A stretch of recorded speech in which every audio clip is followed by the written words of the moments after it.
I'm John Kanellopoulos, an eye surgeon based in Athens, Greece, and New York City, New York.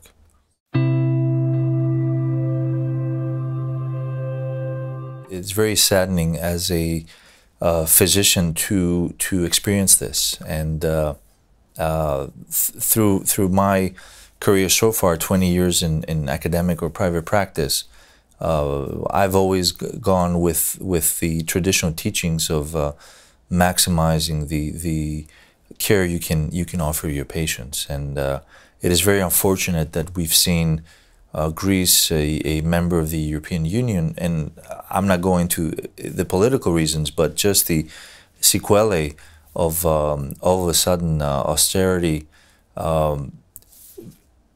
taking away from people basic healthcare benefits and basic healthcare altogether is quite sad. And there's short-term effects that we have all experienced. People not affording care, medications not reaching the state pharmacy, the special committees drawn to approve anti-angiogenic medications for, as you mentioned, AMD patients or diabetic patients, postponing or judging that the patient had enough medication and their age is prohibitive for them to receive more, which basically in plain terms means that your vision is not worth as much. So, you know, these bring not significant medical issues in hand and debate, but humanitarian issues. And what I'm sad more is the long-term effects, the silent effects. Greece, and if I may convey my personal opinion, as a culture does not carry a very strong preventive medicine consensus.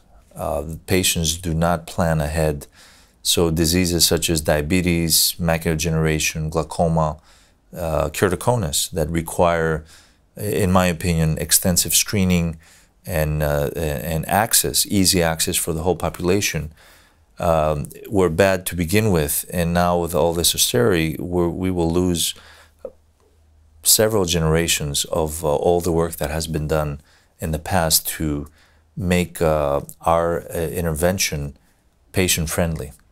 And, you know, like most people in the world, Greeks are proud people, and they will just not go to the ophthalmologist for a few years. And if we consider that this is a Western country with relatively good healthcare, very talented physicians, it is a very sad realization.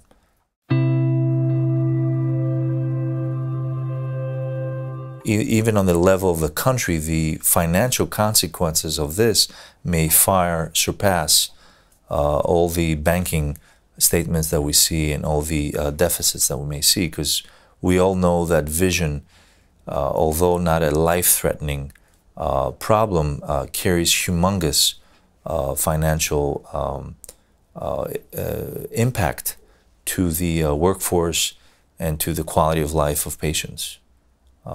Cataract surgery being, for instance, studied extensively in Europe and the US, and being one of the most beneficial procedures for any country in the world. We're very much saddened. Of course, everybody is doing the best they can.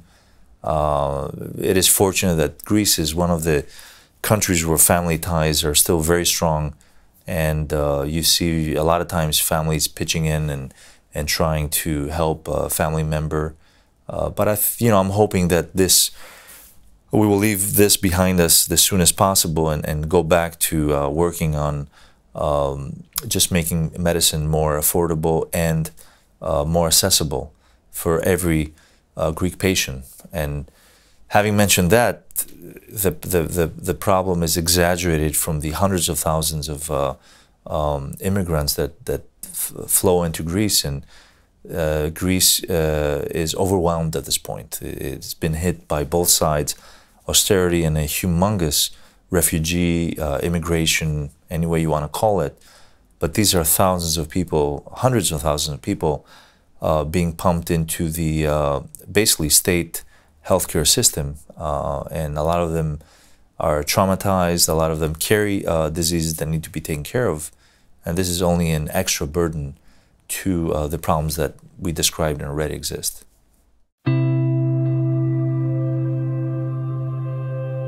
Well, unfortunately, we found the hard way that late in last June and the first weeks in July, where the banks were basically closed, that this is another thing Greece was not prepared for.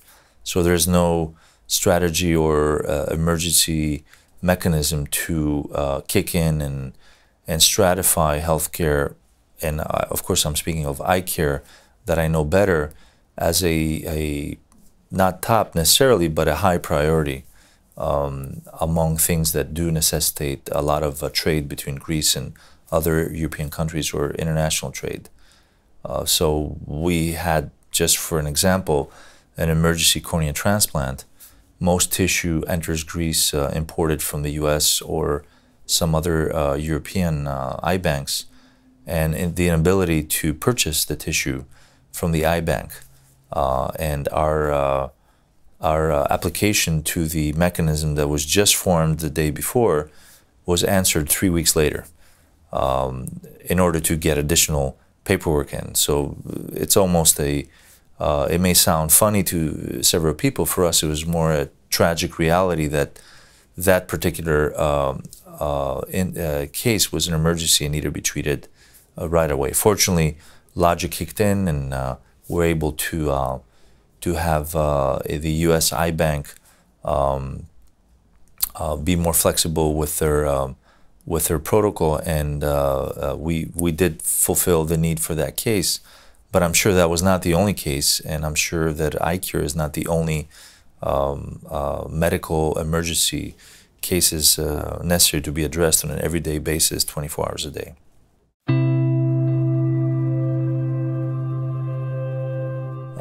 The same way we keep a backup generator in our office, I think in a similar mode, there has to be a mechanism to address this on a national level. But I think living in the European Union now and seeing all the advance that Europe has made with conformity standards and specifications, in my opinion, it's sad that a authority or a supervising body of addressing these issues for all European countries is not formed yet.